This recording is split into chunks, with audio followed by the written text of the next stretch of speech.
Choco Mucho na usog sa laban, Zoe Faki sinisisi, walang ambag, Okaro 38 big points, Faki with only 14. Hindi nakaka-import yan?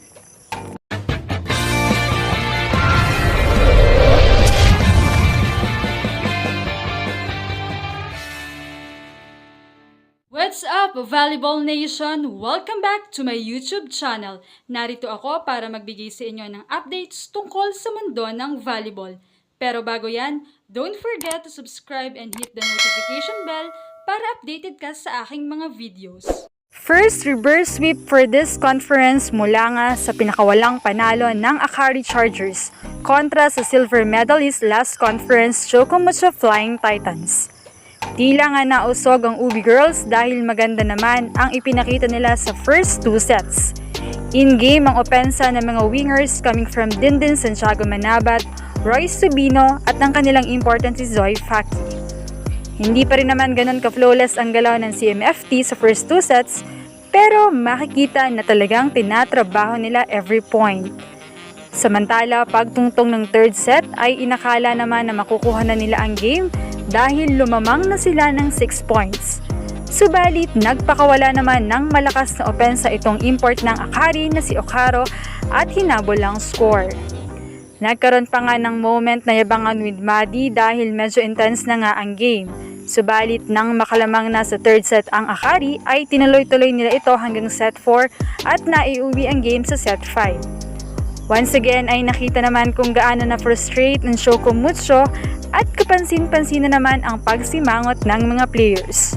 Napo na muli ang import ng Ube dahil hindi giving at mas may porsyento pa raw si Tubino.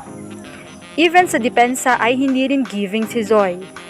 May nagkomento pa nga na buti na lamang at okay ang kanyang service. Sa set 5 nga ay inakala rin na no reverse sweep ang magaganap dahil bagaman nalamangan ang Choco Mucho ng 3, 6-3 ang score ay hinabol pa nila ito at lumamang pa sila. Subalit hindi na naging epektibo sina Dindin, even Zoe at pumorsyento na rin ang Akari sa kanilang import na si Okaro na talagang mainit, tallying 38 big points habang sa import naman ng Ube ay only 14. Hindi raw nakaka-import ang galawan nito kasi mostly nga sa mga imports ngayon ay nagtatala ng maraming puntos at least 20 points plus output. Nagtapos nga ang game sa score na 25-18, 25-16, 21-25, 23-25 at 13-25. Tinulungan naman ni Ivy Lacsina si Okaro with 10 points, Sultanis with 12, Victoria with 8, Domingo with 6, Cal with 4 and Soyd with 3.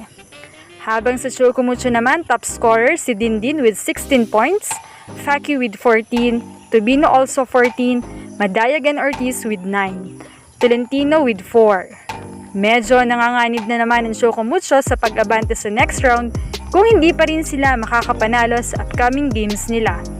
Dito na nga talaga nararamdaman ang absence ni Cici Rondina. Anong masasabi niyo rito? Leave a comment below. Thank you for watching and don't forget to subscribe. We'll be right back.